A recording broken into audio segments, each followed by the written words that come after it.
Hello বন্ধুরা, আমার চ্যানেলে তোমাদের সবাইকে স্বাগত। আজকে আমি তোমাদের সাথে শেয়ার করব আমাদের গ্রাম বাংলার একটা ঐতিহ্যবাহী খাবার। সেটা হচ্ছে কচুরলতি মাখা তরকারি।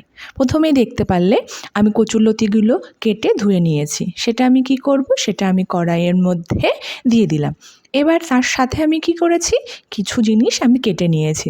তার মধ্যে কি কি আছে, পেঁয়াজ, রসুন, আদা, কুচি কুচি করে কাঁচা লঙ্কা আর ছোট ছোট করে টমেটো আমি কেটে রেখেছি।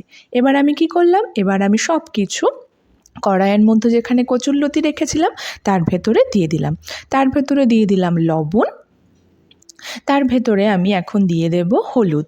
এখনও কিন্তু আমি আমার গ্যাসটা চালাইনি। তার মধ্যে দিয়ে দিলাম ধনে গুঁড়ো আর তার ভেতরে দিয়ে দিলাম গুঁড়ো গরম মশলা। এবার আমি কি করব, সর্ষের তেল ঢেলে দিলাম। সর্ষের তেলটা যখন আমি ঢেলে দিলাম, তোমরা তো ভাবতেই পারো এটা কেমন রান্না হচ্ছে, কিন্তু না, এটা তো মাখা কচুরলতি।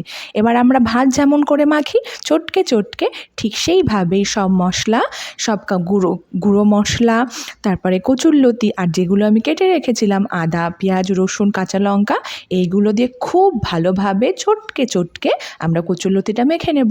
আর হাত ধুয়ে সামান্য একটু জল দেবো। দেখতেই পাচ্ছ আমার জলটা বোঝাও যাচ্ছে না।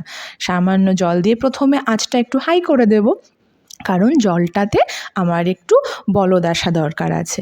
যখনই আমার জলে বলদ এসে যাবে তখন আমি কি করব, একটু নাড়িয়ে আবার ঢেকে দেব। আমি কিন্তু আর জল দিলাম না, আমার হাত ধুয়েই আমি যেটুকু জল দিয়েছিলাম। দেখতেই পাচ্ছ আমার সব পেঁয়াজ রসুনগুলো গলে গেছে, টমেটোগুলোও গলে গেছে। এটা থেকেই আসল টেস্টটা আসবে।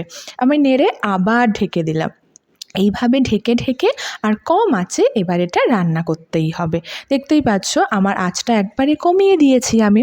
এই করে ধৈর্য সহকারে ধীরে ধীরে ভেজে নিলেই তৈরি হয়ে গেল আমাদের মাখা কচুরলতি। সত্যি কথা বলতে যারা এটা একবার খাবে তখন বুঝতে পারবে যে এটার টেস্টটা কতটা সুন্দর। কথা বলতে বলতে আমি আরেকবার নেড়ে নিলাম। বন্ধুরা, তোমাদের কাছে কিন্তু আমার একটা রিকোয়েস্ট ছিল। তোমরা যারা এখনও আমার চ্যানেলকে সাবস্ক্রাইব করোনি, প্লিজ আমার চ্যানেলটা সাবস্ক্রাইব করো এবং শেয়ার করে দিও। দেখতেই পাচ্ছ আমার কচুরলতিটা জলটা আমার টেনে গেছে, তবু আমি কি করলাম, কড়াইয়ের ভেতরে ছড়িয়ে আবার ঢেকে দিলাম। এবার দেখতে পাচ্ছ আমার কড়াইয়ের সাথে কচুরলতিটা লেগে লেগে যাচ্ছে। এই মুহূর্তেই আমি বুঝবো যে আমার কচুরলতিটা তৈরি হয়ে গেছে, কেন কি আমার আঁচটা ছিল একেবারে লো ফ্লেমে। আমি আবার একটু নেড়ে দিলাম। নেড়ে দেওয়ার পরে তুলে নিলেই তৈরি হয়ে গেল আমার মাখা কচুরলতির তরকারি। তোমরা যারা এটা বানিয়ে খাবে আমাকে অবশ্যই জানিও তোমাদের মাখা কচুরলতির তরকারিটা কেমন লাগলো।